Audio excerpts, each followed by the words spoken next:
Hello, that's right. You've clicked on a video hoping to watch a review for AEW's Rampage, and now here's a guy in some kind of gold foil like he thinks he's going to go into budget space as a budget astronaut. None of these things are happening. And if you do want to find out why I'm dressed like this, you're going to have to watch SmackDown Ups and Downs. That's right, I'm doing a Seinfeld and I'm connecting the episodes together. But hello, my name is Simon Miller, the crappy superhero. And today I thought we would go through the Friday night episode of AEW Rampage that we've all just seen and give the good bits an up and the bad bits a down. This is just my opinion. It counts for nothing because look at me. But let's go for a ride and up those downs.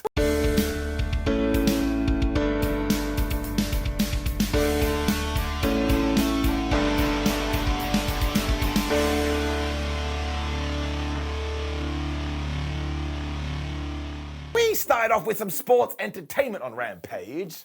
Sometimes that's all I need. But out came Jungle Boy, Christian Cafe, and Luchasaurus. And if you're going, wait a minute, Simon, did you say Christian Cafe? Yes, I did. Because when I was making my notes, my autocorrect kept turning it into Christian Cafe. And after the fourth time it had done it, it was like, that's it, I'm keeping it. And it made me laugh. Maybe he serves a really good cup of joe. The whole point, though, is that the bad guys think that Jack Perry is an absolute goober, whereas Jungle Boy is sick of this pair because not only do they keep getting in his way, they have actually wasted years of his life. And I was like, Jack, nah, man, that's not how it works. You have to go through this experience to come out the other side as a bigger person, as a stronger person, and you will learn from all of this, and you'll just be a better man down the line. The boy was so wound up, though, he told Luchasaurus, listen, I want you in a steel cage match at Pool Gear, and this cannot be a good idea, because it is a boy from the jungle saying to a dinosaur, I'm happy to be locked in a prison with you.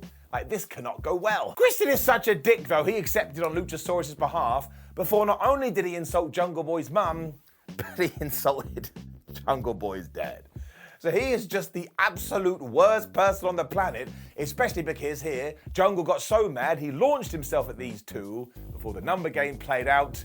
Luchasaurus grabbed him and choke-slammed him onto a chair. I mean, that is a bad evening. I really am enjoying the fact we're drawing this out, though, because it's nice to have a big old feud, because sometimes AEW just goes match, move on. I suppose eventually Christian Cafe will be healed, and we can finally do Jungle Boy versus Christian, and Jungle will win. But for now, I think it's ticking along all okay. Get that out of my eyes, giving it up. We then just had the best interview with the Death Triangle after this, because Pac was back with his hammer, and he basically said to Phoenix and Penta, listen, if we want to win, we've got to do it by any means necessary.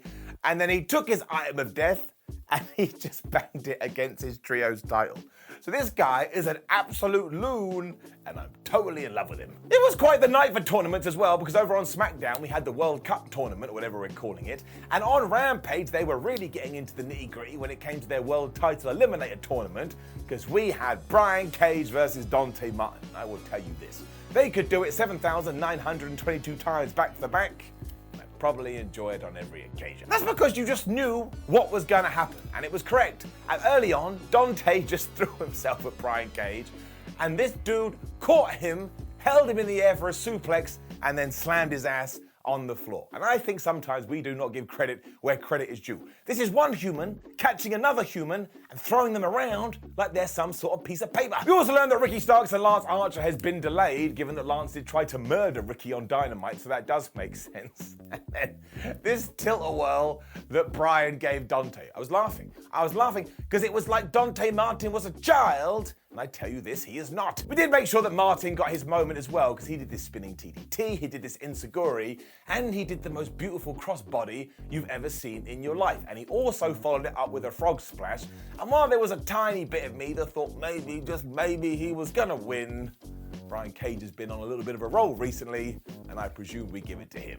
We did. Dante also tried to hit him with a 450, but he totally missed. So Brian Cage absolutely murked him with this lariat. He then hit this like Nelson slam thingamajig and finished him off with a move that we called like X something, Weapon X. So maybe he got it for the Professor, but Brian Cage got the 1, 2, 3. And this was just a fabulous big man, little man match. Like I've said, I will watch this till the cows come home, and then I'll say, Nessie, come over here, we're gonna watch it together. Which is weird, because now I'm watching wrestling with a cow, but sometimes you just gotta do what you gotta do. giving it up. We then teased that maybe we're getting Hook versus Lee Moriarty for the FTW title at Full Gear because they found each other backstage and they looked at each other, but that should be alright when we got this absolutely badass House of Black video. And these guys have to be coming back because they were all involved here, and it was basically Julia Hart going round to all of them and kind of resurrecting them. I mean, this was like something you would have seen in Game of Thrones. But what I hope does happen is that all four return and we just push them to the moon, because there is something about this crew, it just gets me so damn intrigued. So throw them into a good story and let's ride it to the end. We then had another world title eliminator match because it was Bandido versus Rush. Bandido is also signed with AEW, which is awesome, because while Rush is really good, I tell you, man, we have something with this damn bandit. Because he could be quick, he could be slow, he could be strong, he could be weak. That one doesn't make any sense.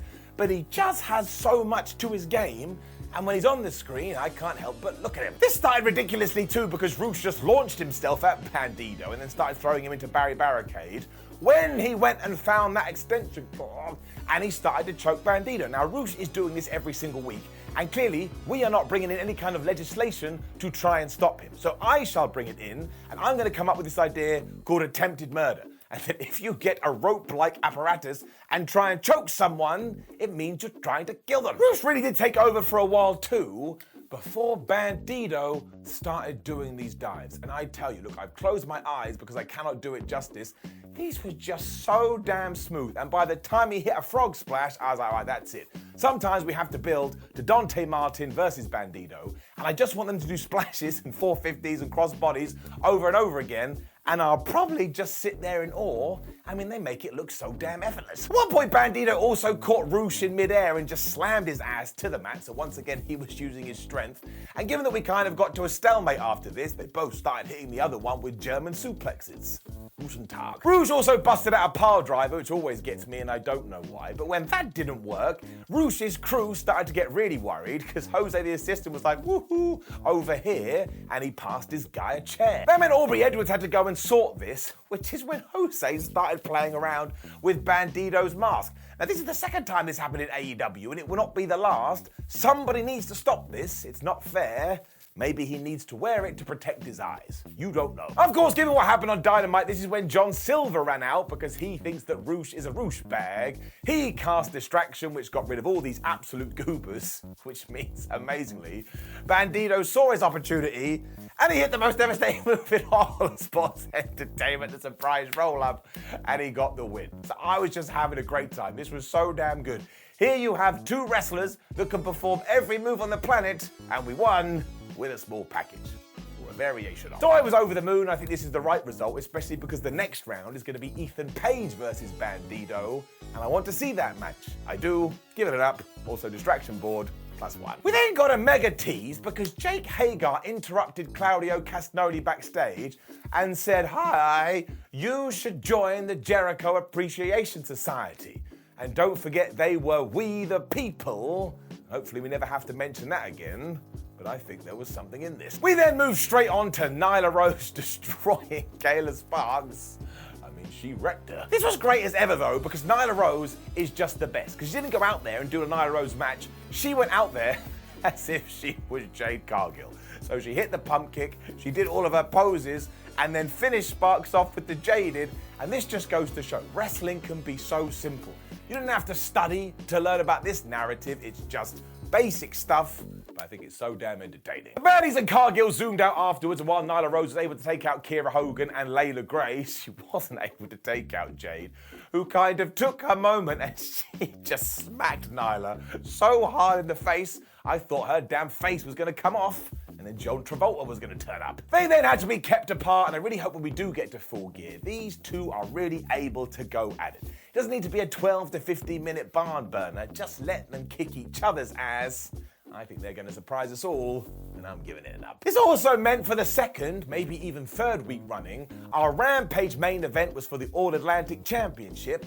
That will always work. The longer you do put it in the last match, the more important it will get. It was also Orange Cassidy taking on Lee Johnson, and while it would have been nice if Johnson maybe had a bit more momentum so he came across as more of a contender, I don't really think it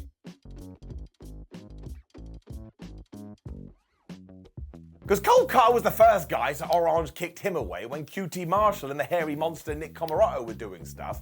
And because QT Marshall had taken the referee, Nick took this piece of fruit and he just threw him into the crowd. I was then laughing so hard because Trent and Chuck Taylor went to check on their friend, which is when QT Marshall just grabbed Danhausen and gave him a pile driver on the steel steps. So this was like some kind of choose your own adventure book.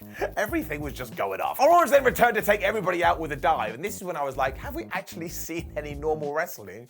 I don't think we have. And while there were a few spots, once again we just pushed escalation. Because Comoroto was then trying to slam Orange Cassidy onto the floor on the outside, so Trent ran in and gave him a spear, and then somehow, the tag klaxon went off. And I was like, how is the tag klaxon going off? It's not even a tag match. But everybody was fighting everybody else on the outside, which when Lee Johnson remembered he better do something, so he hit Orange Cassidy with a DDT. I didn't really go anywhere. It was just carnage after this, and genuinely water was coming out my eyes because it was so crazy. When I think Orange Cassidy just decided, look, enough of this. It's gone too far. He hit the orange punch, and he just got the win. So he's still your champion. This was true entertainment for me. Getting it up. We all beat Carter up afterwards because he is an asshole, and I swear I saw Marshall and Orange Cassidy looking at each other, so maybe they're going to do a title match down the line. Also, put an extra 1 on that distraction counter because it definitely counts here. But if I tune into wrestling to have some fun, and then I have some fun, am I ever going to moan about that? Answer is no. Also, a quick shout out to QT as well, because he was such a wonderful idiot during this. Like, he totally understands how to be a heel. And when it comes to the episode as a whole, I am going to give it an up. I hate the fact that I have to say this all the time, but people tweet me, no, it is not essential viewing. But is any wrestling essential viewing? Probably not. If it vanished tomorrow, nobody would care. Let's just move on. Now, please do leave a comment below and let me know what you thought about last night's episode of Rampage. Like the video, share the video, and subscribe. Head over to WhatCulture.com where you can read yourself some articles. Make sure you go watch SmackDown Ups and Downs. Otherwise, what am I doing with my time? Come follow us on social media, because it makes us feel good. My name is Simon, the Crappy Superhero. Thank you very much for joining me as always. I will see you soon.